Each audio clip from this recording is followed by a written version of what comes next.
개인적으로 참 잘 됐으면 바라는 주식 중에 하나가 삼성전자거든요. 워낙 많은 사람들이 투자하기도 하고 있고, 삼성전자 주가 자체가 코스피랑 연관되어 있기 때문에 그래서 잘 됐으면 하는 마음을 가지고 있는데, 최근 들어서 삼성전자 주가가 좋지가 않습니다. 7월에 8만원을 넘어서 10만 전자 간다 이런 뉴스들이 나왔었는데요. 결국 7월 달에 정점을 찍고 나서 주가가 힘없이 그대로 빠졌죠. 6만 4천원까지 계속 내려왔습니다. 이렇다 할 반등도 없이 내려왔는데요. 다른 반도체 주식들은 이렇게 내려가지가 않았어요. 유독 한국의 반도체, 삼성전자와 하이닉스가 이렇게 빠지고 있습니다. 3주간 하루 빼고 상당한 양을 순매도했거든요. 삼성전자를 저가에 사겠다는 액션이 한 번도 없었습니다. 외국인과 기관이 이렇게 팔았는데 누군가는 사줬다는 얘기잖아요. 9월에만 개인들이 5조 원을 샀습니다. 외국인들은 그만큼 팔고 차익을 실현하고 있다. 삼성전자가 시가총액 1위니까 이제 가장 많은 초보들이 사는 주식 중에 하나가 삼성전자거든요. 근데 문제는 삼성전자 주식이 제일 어려워요. 투자하다 보면은 이 주식이 제일 어렵지 않나 싶은 게, 외국인이 만들어가는 종목이기도 하고 코스피에서 시가총액 비중이 워낙 크다 보니까 선물 옵션, 파생해서 돈을 벌기 위해서 삼성전자 주식을 이용합니다. 그래서 삼성전자 움직임 자체가 기업 자체에 대한 본질로 움직이는 게 아니라 지수를 가지고 돈 먹고 돈 먹기 게임에 활용되고 있다는 거죠. 그래서 해석이 정말 어려운 종목 중에 하나거든요. 예를 들어서 지수를 올리고 싶다 그러면 외국인들이 삼성전자를 막 삽니다. 그러면 삼성전자를 사면서 지수가 올라가죠. 선물에서 이익을 얻을 수가 있어요. 이렇기 때문에 삼성전자 주식을 판다 그러면은 외국인들이 어떤 의도인지를 선물과 파생시장을 보면서 해석을 해야 돼요. 그동안 외국인의 패턴을 보면은 삼성전자 지분을 1년 이상 계속 사거나 계속 팝니다. 한 방향으로 쭉 밀고 가는 모습을 보여주거든요. 외국인이 지분을 줄이는데 삼성전자 주가가 오른 적은 코로나 때 딱 한 번 있었어요. 그 외에는 외인 지분이 증감에 따라서 주가가 오르고 내렸다. 코스피 지수를 움직였다 라고 볼 수 있습니다. 지금 분위기를 보면 61선을 깨면서도 과매도 상태이긴 하지만 외국인이 한 번 매도로 방향을 잡은 이상 계속 지분을 줄여나갈 가능성이 있다는 거죠. 반도체 주식은요 대략 40개월 정도의 사이클을 타고 움직이거든요. 전고점이 언제였냐면 21년 1월이었었습니다.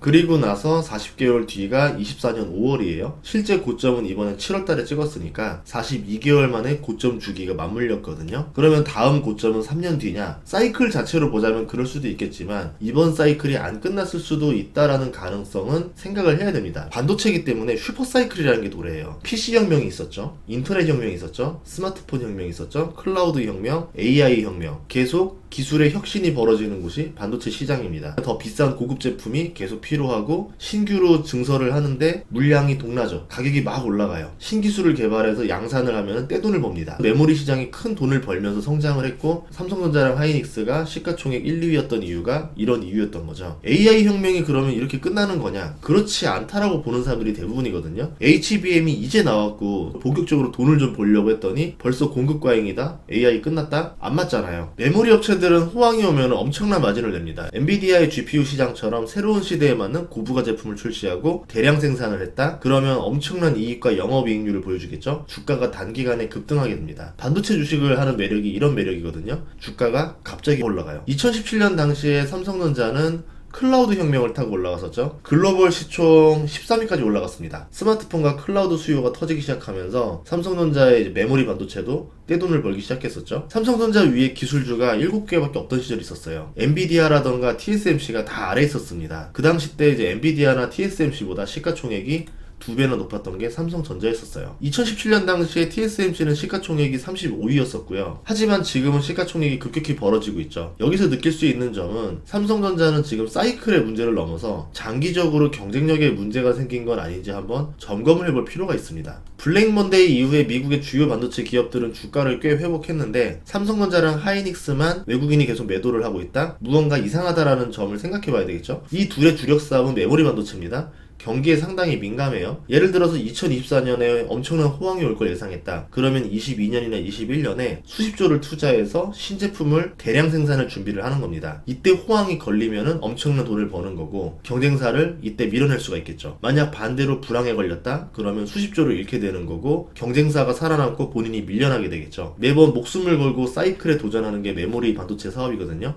외국인들이 메모리 반도체에만 매도를 친다는 거는 경기 침체에 대한 우려를 표하는 게 아닌가 AI 혁명이 불었던 2023년부터 지금까지 필라델피아 반도체 지수를 보면은 80%가 올랐어요. 반면에 삼성전자는 6%밖에 안 올랐습니다. 최근 7월까지 이 흐름을 같이 타려고 상승하고 있다가 오히려 필라델피아 반도체 지수는 하락했다가 다시 반등하고 있고 삼성전자는 하락하고 있는 모습을 보여주고 있죠. 괴리가 심하게 벌어지고 있어요. 이럴 때는 우리만의 이유를 찾아야 됩니다. 경기 침체에 대한 우려가 아닐 수도 있다라는 생각을 해봤거든요. HBM이 이번에 메모리 반도체 회사들의 신성장 먹거리인데 여기에 견제가 걸렸어요. 미국과 AI 경쟁을 하고 있는 중국에 팔지 말라는 미국의 엄포가 있었습니다. 불똥이 떨어진 거죠. BNP 파리바는 HBM 공급 과잉 가능성 보고서를 냈습니다. 수요와 공급이 더 빨라져서 가격이 하락할 거라는 내용인데요. 이제 돈 좀 벌려고 했는데 벌써 공급 과잉 이야기가 나오고 있다. 지금까지 추정되는 AI 데이터 센터 수요를 생각하면은 공급 과잉 이야기가 좀 의아하긴 한데 이런 보고서가 또 나온다면은 주가는 타격을 받겠죠. 아니면 외국인들이 매도하는 거를 도와주기 위해서 액션을 취했다? 이렇게 볼 수도 있겠죠. 그동안 메모리 반도체는 삼성전자, SK하이닉스, 마이크론 세 개 회사가 독점하는 구조인데요. 지금 메모리 반도체 수요처는 AI에 들어가는 HBM, 고사양이 들어가는 DDR5 D램이 있고요. 여기는 호황입니다. 스마트폰과 PC는 중국의 경기 침체 등 영향으로 지금 호황이 아닌 상태예요. 안 좋습니다. 여기에 DDR4는 중국의 창시 메모리 테크놀로지에서 대량 생산을 하기 시작했어요. 저가 시장을 중국이 잠식하기 시작했다. 그러면 한국은 고사양 시장만 남았다. 이게 악재가 될 수도 있겠죠. 어디서 많이 보던 장면입니다. 중국이 제일 잘하는 전법인데 저가로 들어와서 박리담회로 수익을 내고 선두주자들이 저가 시장을 포기하게 만듭니다. 그러면 저가 시장을 중국이 독식하게 되겠죠. 여기서 박리담회랑 국가 보조금으로 얻은 수익을 가지고 기술과 생산 능력 확대에 투자를 합니다. 그렇게 해서 선두주자의 기술을 따라잡는 거예요. 그러면서 수익을 늘려가고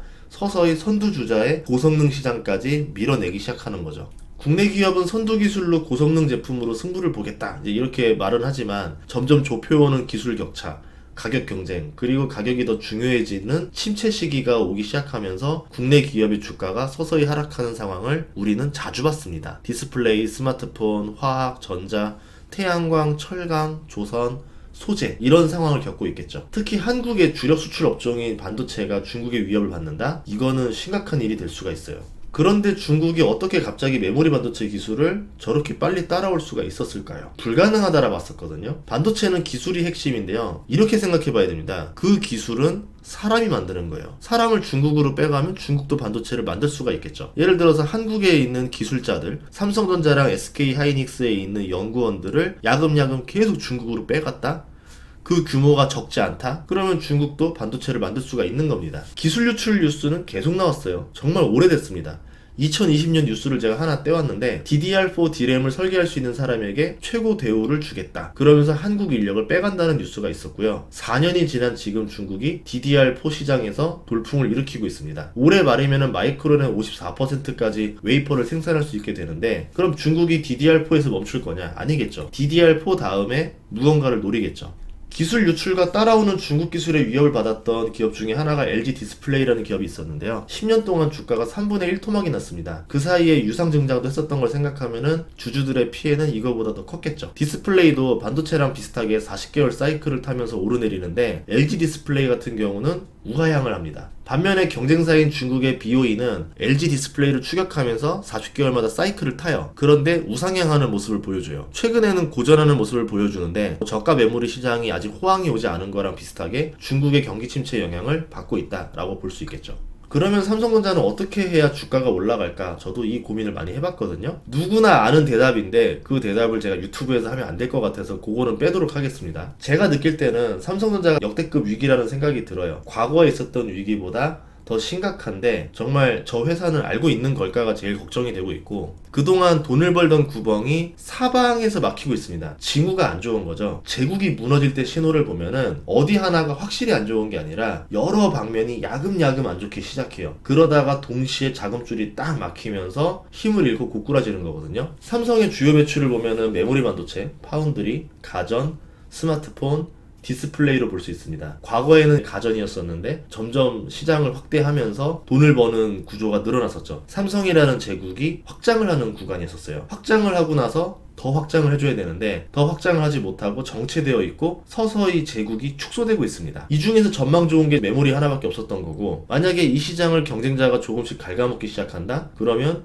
위기가 올 수가 있겠죠. 그동안 삼성전자가 살아남았던 거는 경쟁자를 죽이면서 살아나왔던 건데, 경쟁자가 강해지고 있다? 저쪽이 이민족이 강해지고 있다? 그럼 어떻게 되겠어요? 이민족이 결국 만리장성을 넘어서 중국을 쳤었잖아요. 이번처럼 우리가 방심하고 있는 사이에 이민족들이 커지고 있었고, 그 이민족들이 언젠가는 말을 타고 삼성전자로 공격해 올 수도 있다라는 겁니다. 과거에 이건희 회장님 계셨을 때만 보면은 절묘한 타이밍에 대만과 일본 업체들을 계속 파산시키면서 삼성전자가 글로벌 13위까지 올라갈 수 있었는데요. 그때 같은 기가 막힌 양산 타이밍, 그리고 가장 높은 기술력, 이 두 가지를 보여준다면은 삼성전자 수명이 더 연장될 수 있지 않을까. 여기서 못 보여주면은 인텔 같은 상황에 놓일 수도 있다라는 거죠. 그런데 원하는 뉴스는 안 나오고 임원들이 자사주를 매입하고 있다는 뉴스만 나오고 있는데, 금액도 한참 부족하고 파이팅은 보여줘서 고맙겠지만 주가 부양에는 도움이 되지도 않는 수준이에요. 지금은 삼성전자가 만약에 수십조 원의 자사주를 매입한다?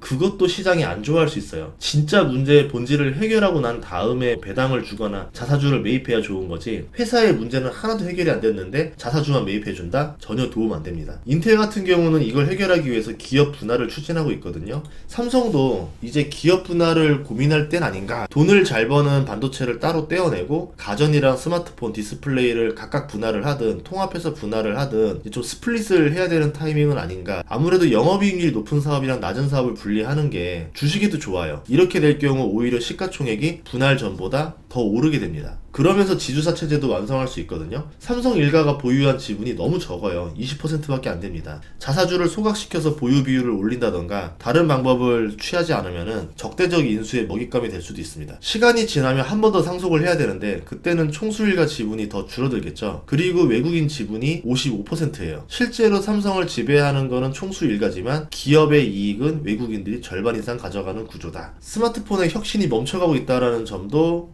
좋은 소식은 아니에요. 애플도 그렇고 삼성도 그렇고 스마트폰에 더 이상 혁신이 들어가지 않고 있습니다. 그렇게 되면은 저가 스마트폰을 만드는 중국만 성장하겠죠. AI라고 해도 없어도 불편함이 없는 수준밖에 안 되고, 애플이 내놓은 차세대 동력인 비전 프로, 메타의 혼합현실 헤드셋 모두 개발을 중단했어요. 고객들이 XR을 사려고 하질 않아요. 지금 스마트폰보다 더 편리하면서 고객들이 필요한 제품이 나와야 수요가 탄탄하고 공급을 찍어낼 수가 있는데, 수요 자체가 없으니까 공급을 아무리 만들어서 보여줘도 팔리지가 않는 거죠. 아이폰 16이 나왔는데도 불구하고 과거와 다르게 수요가 크지가 않습니다. 스마트폰 자체도 지금 시장이 불안불안하거든요. 아이폰 프로 16의 수요 감소로 인해서 어제 애플 주가도 많이 하락했어요. 종합해보면은 삼성이 가지고 있었던 과거의 강점들은 이제 밋밋해져 가고, 새로운 예리함이 필요한 타이밍에 무언가를 보여주지 못하고 있다. 차세대 먹거리로 생각했던 파운드리는 흔들리는 소식만 나오고 있습니다. 반면에 파운드리에서 TSMC는 수요를 감당하지 못하고 있는 상황이죠.